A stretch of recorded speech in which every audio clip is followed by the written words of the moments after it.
ఇది నందవరం చౌడేశ్వరి సన్నిధి, నమ్మిన భక్తులకెల్లా ఇది ఏ పెన్నిది. నందవరం చౌడేశ్వరి సన్నిధి, నమ్మిన భక్తులకెల్లా ఇది ఏ పెన్నిది. పవిత్రమైన క్షేత్రం ఆ పరమేశ్వరి పుణ్య నిలయం, పవిత్రమైన క్షేత్రం ఆ పరమేశ్వరి పుణ్య నిలయం.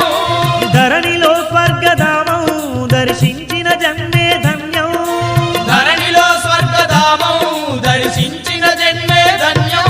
ఇది అమ్మలగన్న అమ్మ కోవెల, కోటి కాంతులతోని మెరిసే తళతళ. నందవరం చౌడేశ్వరి సన్నిధి, నమ్మిన భక్తులకెల్లా ఇది ఏ పెన్నిది.